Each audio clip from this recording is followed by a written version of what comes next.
there's actually decades of research showing that entertainment narratives have an impact. They raise awareness, they can shift attitudes, and they can move people to take action, to engage in their communities in different ways. So it's the immersion in the story, it's the identification that people feel with characters where they actually feel like, they have a real life relationship with these characters that they've come to know.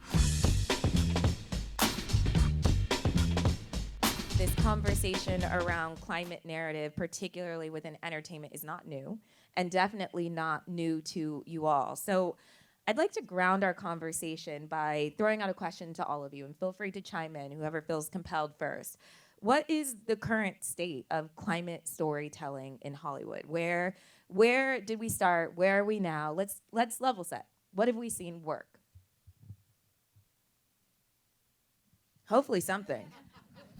This train is moving. Like, we are all on it, and you all should join. When we started Good Energy, I think people didn't understand what we were doing, and now people just nod like it's a given when you talk about climate and storytelling. We recently did some research. We put out a climate Bechdel test called the Climate Reality Check, and we used that with Colby College to study the last decade's 250 most popular films. And in that decade, we saw the number of climate inclusion double. So it's happening, things are moving. Yeah, I think it's hard to separate the state of climate storytelling from the state of the industry in general. So I feel it's like if you carve out just climate, I think there are all kinds of things you can point to, and Carmiel is doing it, and I think there's so many ways that the conversation is becoming easier to have. But I also think we're just at a place where like people are scared and weird, and they're going to be scared and weird about everything, including climate. Eventually, that fear will be transformed into jealousy when people start succeeding and making cool stuff, and then the thing they'll be afraid of is missing out. But right now, I think people are afraid of taking risks.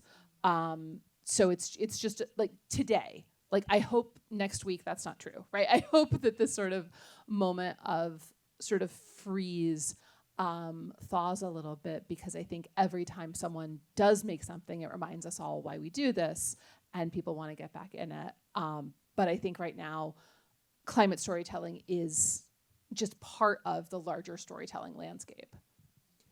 I would also say it's about the culture of the industry, right? And when I think about Hollywood, I also think about the cross-sector nature of it, like all of entertainment. I mean, a lot of entertainment companies are run by technology companies, and there's gaming and all these other types of experiences that are deeply connected to how our industry is going to evolve. So, but, with at least the Hollywood Climate Summit, we started it in 2019 were the first conversations, and our first conference was in May of 2020, fully digital, which was actually, it was during COVID, and that was awful and terrible for so many.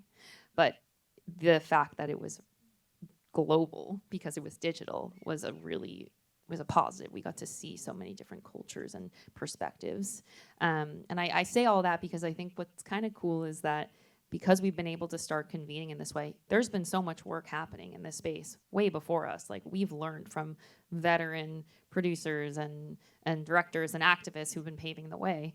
But now with the convening space, people can mark, oh yeah, well I remember seeing that in 2021 at the conference, or I met this person in 2022, and you can sort of mark how the space has grown. And we just did a piece in Hollywood Reporter for their sustainability issue, and it was about like climate storytelling being sexy, and like that would never have been asked for us to write or pitched like a few years ago. I don't think, like, no one would connect those two things. So to bring it back, it's about the culture and how we are all experiencing this. And if it's cool and just like part of the stories we tell, no matter what kind of story we're telling, then like, why wouldn't someone buy it? But yes, the marketplace needs to be in a better spot. And when you look at the history of indigenous storytelling, all of our stories are land and place-based, so they've been inherently a part of this climate storytelling thing. So it is nice to see the industry catching up to what we've been doing for a while. I would add, anecdotally at least, the landscape has shifted considerably in the last 5 or so years. So my organization, the Lear Center, has been working on climate change, working with content creators in the entertainment industry to promote climate storytelling since 2012. And in the early days, there was really nothing happening. There was very, very little interest in telling climate stories. The only things we saw that were really, at least unscripted, were we would see climate scientists who were framed as like mad scientists. They were often murderers. We would see the kind of insufferable environmentalist character that nobody wanted to be around and certainly didn't serve as a positive role model in any way. And we would see these kind of greening the set types of pieces, recycling bins, maybe reusable water bottles, things like that. So we did research with Good Energy in 2022. We put out a report called A Glaring Absence, where we looked at mentions of 36 different keywords related to climate and sustainability issues in TV and film scripts. And this was for the time frame from 2016 to 2020. And we found that less than 3% of all scripts in that period, there were 37,000 TV and film scripts in that period, and less than 3% addressed any of these 36 keywords, and they were very, very broad keywords.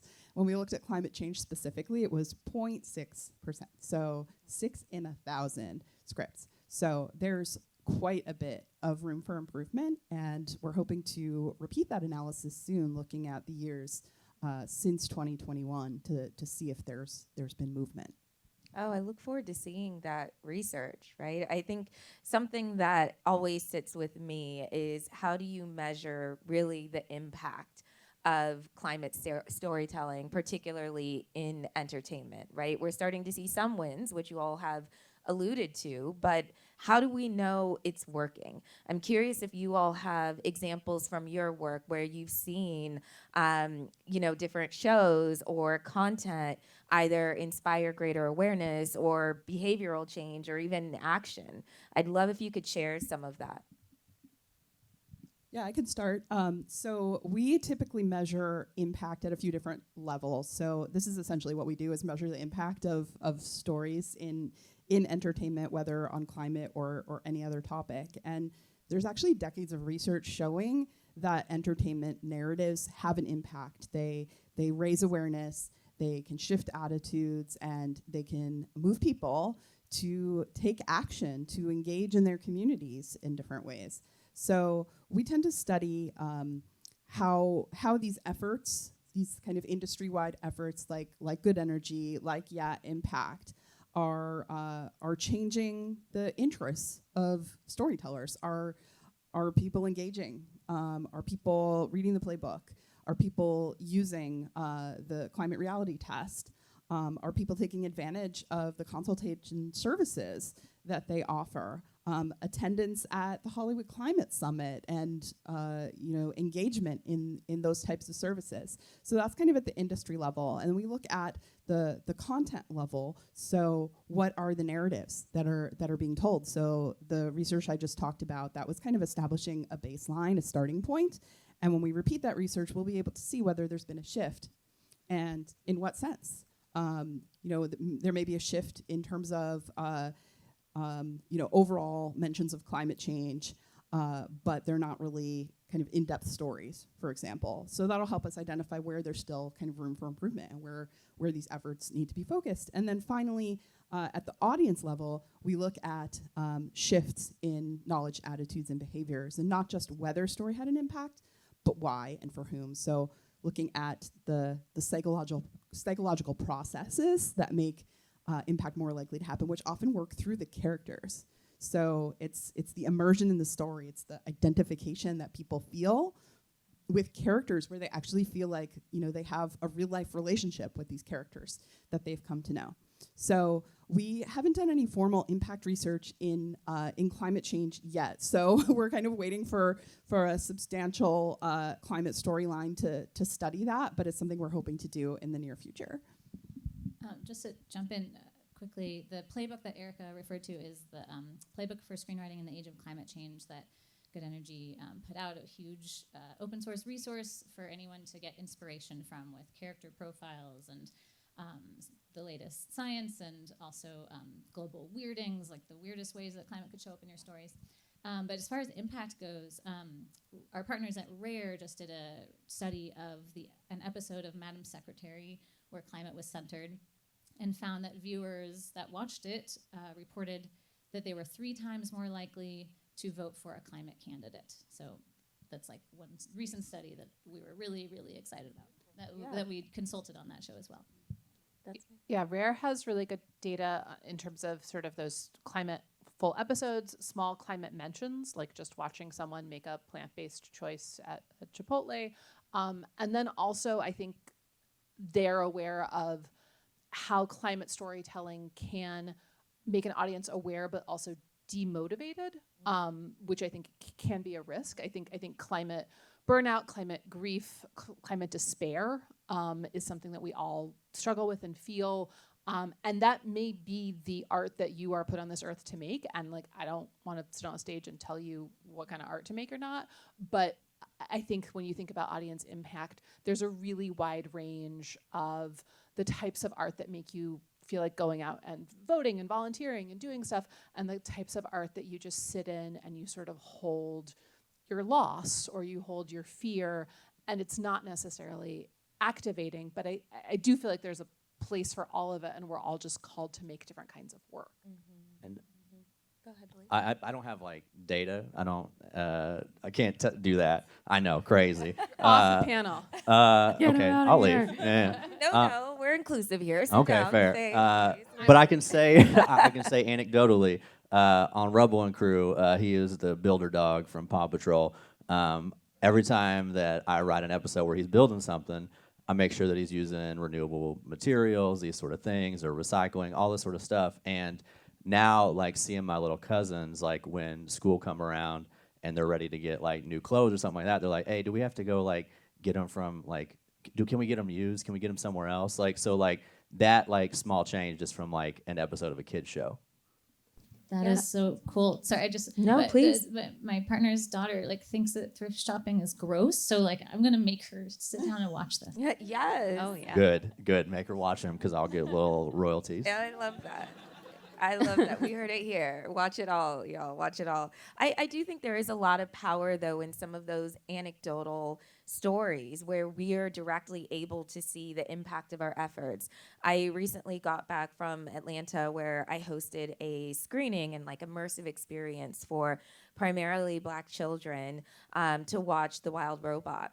And for them, it was the first time a lot of these children had been to, it was a Fernbank Natural History Museum. They were outside, they were exploring, they were asking questions and enjoying that experience of being outside. And The Wild Robot stimulated that, right? I do think there is a lot of curiosity that animation can actually bring, particularly in the younger generation. So I love a good anecdotal story, and I think for everyone here looking for the proof, sometimes it's also in the behaviors and the conversations that you're having. Building on Atlanta and the little Black children, who I love, something that really drew me first into this conversation was around climate justice and the realization that a lot of the climate issues and challenges that we're experiencing, they disproportionately impact communities that are communities of color, marginalized communities around the world. And I'm really curious for each of you how you approach bringing those perspectives and experiences into your work as well. Yeah, I mean, I think one of the reasons that we have so few climate mentions, in our shows is that our shows are mostly about rich white people who are pretty insulated. I think if our shows were about people in a wider variety of situations, they would be experiencing climate impacts, and we would be having to tell those shows because you could not tell a story about that community that didn't include climate. So I do think the types of shows we tell allow us to, avoid or face what we want to avoid or face. Speaking for us on Extrapolations, we tried to weave the idea of climate justice in a bunch of different ways. So some of it was characters, some of it was having characters who themselves became aware of climate justice. So in episode 3, it's set in Miami, and the main characters are affluent, but they realize that their neighbors who live in higher areas in Miami, which have historically been, not as desirable as the beachfront, all of a sudden those properties are, being bought out because they're going to be safer. And so it's those characters coming to an awareness of climate justice over time. We also did something with episodes 4 and 5 where we tell the same day story from 2 perspectives. So episode 4 is set largely in the White House. It's very rich, largely American, people with tons of money, tons of power, making big scale decisions. Episode 5 is the exact same day, set among 2 men in India, neither of whom has very much money, both of whom are just trying to make it to the next day and make $1. And you see how the decisions that the group of people in episode 4 make land on the people in episode 5, but also the decisions that the people in episode 5 make, because they are also people who can make choices and, be brave and be, creative. But it's a way of, we structured it that way to try to say there are people who have a lot of power and a lot of resources, and we don't want to shy away from where to apportion blame and responsibility. But we also can't only focus on the people, who have this huge amount of power. We also want to tell everyday stories. So I think we tried as best we could to bring those issues up in different ways, and be thoughtful. And then our writers, really rose to the challenge. Rajiv Joseph, who wrote episode 5, it's just really beautiful. It's at the end of the day, it's a buddy story about these 2 men in India who kind of find an unlikely friendship, even as this global catastrophe is, waging around them. That's beautiful, and I like the perspectives, right, that you're able to introduce the same day from a perspective of someone completely different. That's something that, media, entertainment, film, TV has the unique ability to do. Anyone else, other thoughts? Yeah, I would say I'll speak from the 2 hats that I wear. So with the Hollywood Climate Summit, and I think it's important to speak because we're at a forum right now. I have no idea what ticket prices were. I have no idea any of those things. But start with the access piece of it. If your conference is, again, I don't know what this costs, but if your conference is $1,000, it's likely going to bring in a very specific audience of folks. At the Hollywood Climate Summit, if you can't afford a ticket, we don't care. You email us and you come, and we create tiered access. So student, activist, entry level professional, mid-level professional, high level professional, and you can self-select. So that's one piece of it. Also, we bring in movement leaders who, some of them don't identify as climate activists, but they have been doing transformative justice work. They've been building what we call intersectional environmentalism. They've been building it and may not be self-identifying as a climate leader. So, Adrienne Marie Brown is one example. They do identify as a climate leader, but folks like Adrienne Marie Brown should be center stage at all these types of events that are speaking to social issues, right? Because climate is so intersectional. It's every single issue.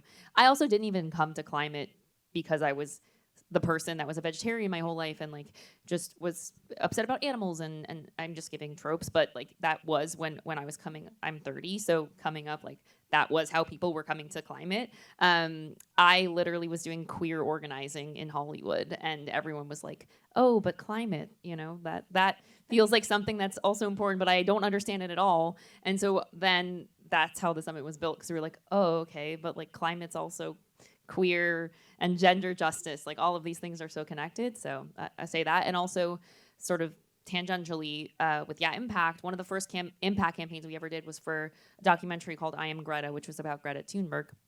And it was kind of ironic because what they wanted to do with the impact campaign, which was a year long, was to sort of decentralize Greta's narrative and uplift BIPOC, Indigenous leaders across the world who were doing this work, who were the people that we should be understanding and supporting. And so I think that's another way to do it is if you are working on a project and you know that it's about something specific that you cannot shift. What can the marketing look like? What can the partnerships look like? What can the spaces look like, and the people that you are uplifting with that project? And Go ahead. and I'll say you do a really good job of that with the Hollywood Climate Summit, with access and like actually including like indigenous peoples. So the story I'm about to tell is not about your conference. Unnamed conference. Just Thank wanted gosh. to say that out loud. So I think that climate justice starts with who's in the room, right? Because I go to these little like climate galas, and they're always in like downtown or somewhere, and like you got to walk past people in tents to get into the place. Where everybody on stage says marginalized communities, you know, people of low income, and then you got like a buffet of food, and it's like, dude, the people you're talking about are like literally out. You walk past them to get in here. So I think that like it starts there. So like in a writer's room, right, when people were talking about indigenous wisdom, where are we? We're not in that room usually. They say indigenous wisdom like we gave it to them and they could just take it, but like. That's ours too. Like we should be in that room, and I think that climate justice starts with like actually having us in the room for those conversations. Yeah, it's beautiful. Yeah. Part of the study that I mentioned also showed us that of the few climate characters that we have, or the few people that mention climate on screen, the majority of them, I think the number was 75%, are white, male, and older. So clearly, like so far, it's great. Any climate inclusion is great, and it's not representative of reality, like everyone's been saying. At Good Energy, what we're doing is collaborating and educating. So we just worked with Hip Hop Caucus and Center for Cultural Power, two amazing organizations that you guys should look up, to create a workshop about the intersection of race and climate. And we want to do that for like every intersection with different partners who are experts. And we want to, just as in general, at Good Energy, our main goal is to show writers that climate intersects with their identities, with wherever they are and however they approach the world. So climate is going to exacerbate divisions, like we all know. It's so whatever your identity is and whatever your intersections are, climate is part of that. If you're writing about immigration, if you're writing about mental health, climate can be part of all of that. So I think that's how we can accelerate those stories to screen. I love all of that. Something that I always sit in these spaces is how do we leverage the power and privilege that we have to create more access, more privilege, and therefore more power. Right, and I think each of you are giving examples of how that can be done, whether it's making sure these conversations in these spaces are accessible to, you know, observing the room and pulling up a chair and noting a perspective is potentially missing, to elevating experiences. And appreciate you all for really thinking about that and exploring that. Erica, I want to come back to you for a second, just in terms of, and from a research perspective. Can you talk to us a little bit about what you've seen, what you all have studied that has really demonstrated the impact that climate storytelling can have? Like, give us some numbers, give us some research, ground us there for a sec. Yeah, so we haven't actually done any audience impact research on climate change specifically. There's actually been very little audience research looking at the impact of climate stories, partly because there haven't been very many climate stories. There's been studies of documentaries, Inconvenient Truth, other environmental but not necessarily climate stories like Blackfish. The kind of best known study, quantitative study at least, of like a major climate storyline was The Day After Tomorrow, which was 2004. And as kind of a side anecdote, so when we did our research with Good Energy, part of that was we surveyed people. This was 2021, and we asked people to name kind of the best and the worst fictional climate stories they can remember seeing in TV or film. And most people said, I don't know, I can't think of any. By far, the most common answer was The Day After Tomorrow, which Really? at that time was 17 years old. This was before extrapolations. It would still be the most famous. Let's be clear, guys. Not after today. We're on a mission here. People watch that show. After The Day After Tomorrow, the next most common that people mention was 2012, which I don't know if anyone watched that. It was about the Mayan apocalypse. It was not about climate. It was about like sinkholes opening up and earthquake. It was just a disaster movie, you know?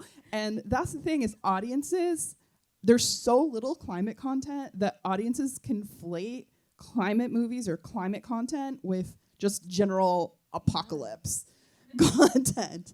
And that also highlights, you know, what Dorothy was saying, this emphasis on doom and gloom. Like when we think of climate stories, we don't think about the positive stories that are showing us, you know, the world that we could have. And there are several, whether they kind of explicitly mention climate change or not. The content we think of is A Day After Tomorrow or Mayans, you know, 2012, whether it addresses climate or not. And you know, like Dorothy said, not everybody needs to write the more positive, optimistic stories. Someone should. Someone should, and we hear from audiences that that's what they want too. Like they want stories that tell them. Like there's so much just, you know, feeling hopeless about the future, and audiences want to know, what can I do? Like, what can I as an individual do? What can I do collectively with my community to make a dent in what seems like an intractable problem? And when all of the content they see is just like, we're doomed to failure, like we're going to be living in, you know, Mad Max post-apocalypse, then it can contribute to that lack of self-efficacy, which means essentially people don't have the confidence they don't have the hope or ability to imagine what they can do to create change. So stories have that ability to help us imagine a better world and what we can do to co-create that better world. Go ahead, Dorothy. I think Yeah, well, I was going to say two things about that I think are really important. One is I think, you know, there can be an impression that if you have something that's successful or working, you don't have drama, right? That's boring. And so I think something like Black Panther, where you have Wakanda and it runs on clean energy, and there's still a lot of drama. Like there's still a lot that happens in that movie, just not pollution, I think is like an awesome way to say, okay, we can show a positive future, we can show a cool, imaginary, but aspirational society, but then also there will still be interpersonal conflict and people will get mad at each other and you can still have a drama. The other thing that I was gonna say is, I think we, you know, when we were working on extrapolation, something that we tried to do, which feels hard but interesting, is what's not the apocalypse. Because one thing about the apocalypse is it's actually lets you off the hook of having to make decisions. If it's the apocalypse, if nothing can be done, all right, like go live your, you know, drive a truck, eat a hamburger, live your life, like don't vote, you're fine. Because it's the apocalypse, the path of individual action in everybody's doomed and everybody's totally fine are identical, in that they absolve you from making choices and feeling like you are a person with agency, but living in a world where climate is a real problem, but it is absolutely impacted by what we do. And it's not an on-off switch, it's a rotating dial. And every, you know, fraction of a degree Celsius that we bring down the global temperature is lives saved, is buildings saved, is communities preserved. Like every little tiny bit moves the dial a little bit. That's a little harder to wrap your head around as a storyteller. Like an on-off switch is super easy. Like you're just going, don't press the button. And then like, depending on the movie, either the guy doesn't press the button or he does, and then it's over. But a dial is less clear. And I think thinking about the dramatic ways to make that decision as powerful, as important, and also that it's not really one guy with his hand on the switch. Yeah. So it's like, how do you make a movie where it's a bunch of people and we're all moving a dial, but it's cool? Look, I'll move that dial. I will be there with you, moving all the dials, literally.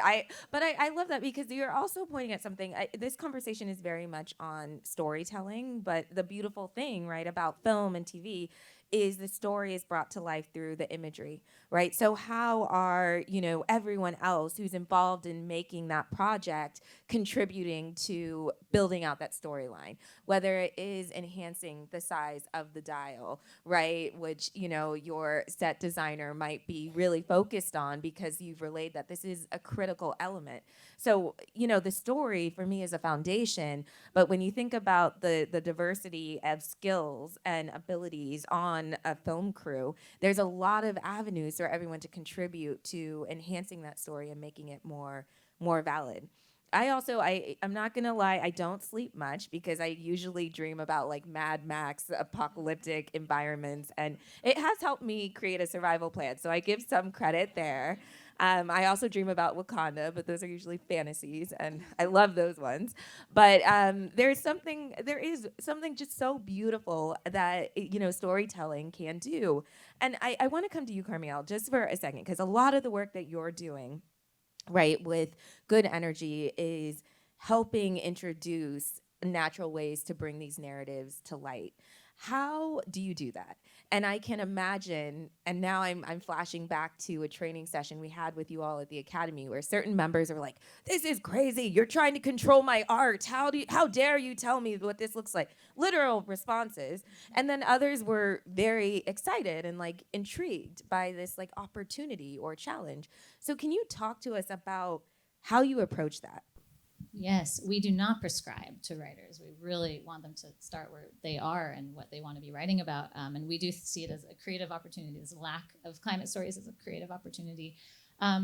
We start by saying including climate does not mean your story has to be about climate. You can start anywhere. Every character is encountering the climate crisis in some way, big or small.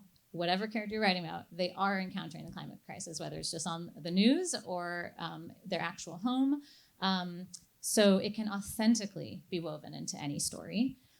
So we kind of view climate as a generative lens, and you can lift that lens to any aspect of a story. You can think of this on a spectrum, so anywhere from placement in the background. The films Parasite or even Twisters is a great example of this placement of climate impact without actually talking about it so directly, to mentions or jokes. Abbott Elementary and Insecure are really great examples of comedies that weave in climate, that tell jokes about climate but not at the expense of it. All the way to climate-driven characters like Extrapolations. So there's just this menu of possibilities. And it's not about, for me at least, it's not about hiding the broccoli in the brownies. This is about using your own unique voice to find your own unique way into this through your characters in some authentic way. I also think, speaking to what Dorothy and Erica were talking about, protopia is a really great, fun writer buzzword that's helped me a lot. Not dystopia, not utopia. What is the pragmatic, practical, better future that we could be imagining in our stories? So in the writer's room for The Last City, everyone cared about climate. We were imagining climate from every angle about 50 years into the future. But that's not really the words we used in the room. We were using protopia, and the writers were so excited to be building a world that they wanted to live in, one where we actually centered joy and community, even as shit was truly hitting the fan all around them. So, or even when you do want to do a dystopia, how did we get there? Like, what had to go wrong? What happened? Yeah. What could have gone right? Like, how could this have worked out differently? There's lots of kind of low-hanging fruit where climate can be brought into the mix without it necessarily being a climate-focused narrative. So one of the things we found in our research is I believe there were like 8,000 different mentions of extreme weather, and less than 10% of those were even kind of in proximity to mentions of climate change. So that's a lot. That's a good amount of extreme weather, and a lot of those, could be opportunities to just bring in the ways in which climate change is making hurricanes, more frequent and more severe. It doesn't have to be preachy. It doesn't have to be substantial. And the more we normalize these discussions, the more people are going to be likely to say, oh, I'm seeing people talk about climate change. It just normalizes it as part of the culture. And we know that the vast majority of Americans believe in climate change, are in favor of climate action. They don't see it on TV, though. So they're getting the perception from TV that it's not normative, that it's not typical to be talking about these issues. And the number one thing, well, it's technically the number two thing, but the number one thing that people want to see in their stories, want to get out of their stories is kind of fun and enjoyment. But after that, it's characters that they can relate to. So having characters who share or represent their values, their concerns, their anxieties. And so many people are anxious about what climate change means for our future. So we can give them characters that represent and share and mirror their own anxieties without it necessarily being a story about climate. Beautiful. And I want to actually pivot now to this idea of comedy and how comedy can actually be a vehicle for inspiring more awareness, conversation, et cetera. Allison, I want to start with you. And Blake, I'd love your play on this as well. Because Allison, a lot of your work is not only in the social impact side, but also comedy, right? So how do you balance leveraging comedy to broach what is a very serious, significant, important topic? How do you do that? Well, I won't take that much credit for my work being in comedy. I did come up, so my background is that I was a Hollywood assistant. I'm sure many folks here were or are. And I was also I was trying to be a TV writer. I went to USC for screenwriting, and I was doing like grounded sci-fi comedy or like dramedy. The comedy. Right, but I think now in hindsight I'm like, oh, maybe I was like trying to make stuff about climate and I just like didn't know. But yeah, so I was trying to make these types of new worlds that we could be living in funny. And in that I feel like it sort of seeped into all the work I'm doing in like grassroots marketing and programming, right? So with the summit, we have done our new motto, and not to be mean to this panel, I love you all and I love panels, but we're trying to sort of move away from that model to sort of bring in comedians at every stage, because like comedy makes us like, okay, honestly, like the world's hard and everything's hard. And I think we all wake up sometimes feeling that thing in our chest, or maybe that's just me and I need new meds.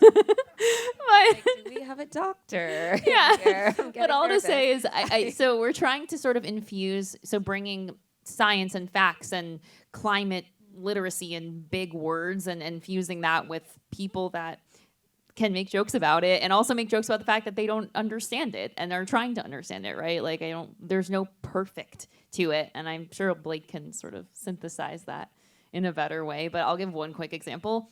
We just did an event at the other DGA in New York, and one of the programs is this program that Dorothy was actually featured on at our past summit. It's called The Mad Men of Big Oil. And the investigative reporter, Amy Westervelt, who has a whole world that y'all should explore called Drilled, one of the seasons of her podcast is about what she calls the Mad Men of Big Oil, the like advertising men dating back to the 1800s that were hired by Standard Oil and all these Chevron, all these companies to basically create fake marketing, like basically like lie about the climate crisis. They're why we believe that recycling is like one of the best things you can do, is because they made it up and whatever. So we did a whole interactive program with her, and we invite a bunch of comedians who don't know what they're about to see to walk through the different madmen and who they are and what they've done and how they've created propaganda. And it's like that makes it funny because these people have no idea what they're about to experience, and then they experience it, and we can all see in real time like, wow, this is like really fucked up, and like, wow, this is like really complicated, and we all believe a lot of things that are not true, and how do we all experience that and process that together instead of pretending we know it already, or just, I don't know. So that's what I'm saying. Okay. I mean, you do have a background in comedy. We started Oh yeah, that I do. comedy at SCA. Oh, together. yeah. Yeah. So way back. We've done a lot of things, so Yeah. I forgot. But no, comedy allows you to criticize, but it also is like a coping mechanism, right? So like growing up on the south side of Oklahoma City, one of the ways that I was able to avoid having to join a gang was I was able to joke with everybody from every different set, so I didn't have to like be a part of anything, and I was able to stay away from danger that way. And then flash forward to 2013, my family's home was destroyed by EF5 tornado and more, and the first thing my dad did was start making jokes about how the cars look nicer now. So like it allows you to like deal with something that's very, very tragic or awful, but through a lens that like makes it more palatable. But it also allows you to talk to people who don't agree with you, and like it also allows you to criticize movements, which I do a lot of, which is what I was doing with the story about these galas where the people who are affected by what we're talking about are not in the room. But also, like the way that I can talk to my like uncles who don't believe in climate change is by making jokes about it, because that's a language that they can understand. I'm not like in their face making them feel bad. I'm inviting them to like laugh with me about something that is affecting them that they have not found a way to say out loud is affecting them. And so comedy is a very powerful tool in that way. I love that. Okay, so unfortunately, y'all, we're running out of time, and I want to conclude by having you all respond to one final prompt. I think oftentimes we come to these conversations, and a lot of the people in this room are a part of the converted. They are here, they are with us, they are watching all the shows, they are, writing them, they're involved. But how do we take this conversation outside of this room? What is the call to action or the request that you can offer to this group here to make sure these themes that we're talking about leave and in an impactful and positive way? So I'll say something building off what you just said about how comedy puts you on the same team as somebody, and I do think that is something that, watching a movie together also puts you on the same team as somebody. You're all watching it together. You're in a community. You're in a connection. So I think when you make something, thinking about how it can make people feel a part of something bigger than themselves, I think anything we do to deal with climate change is going to have to be collective. And so anything we do, and that can include just making a movie that people all go to together that makes us feel part of a bigger group, is already a precondition for all of the hard work we have to do together. And so I think just knowing that by making work, you're making something that is going to bring people together, you are doing step one. There's a bunch of other steps, but understanding the importance of people feeling like they are not alone. I love that. Can we also plug watching Extrapolation? Sure, yeah. It's on Apple. Thank you.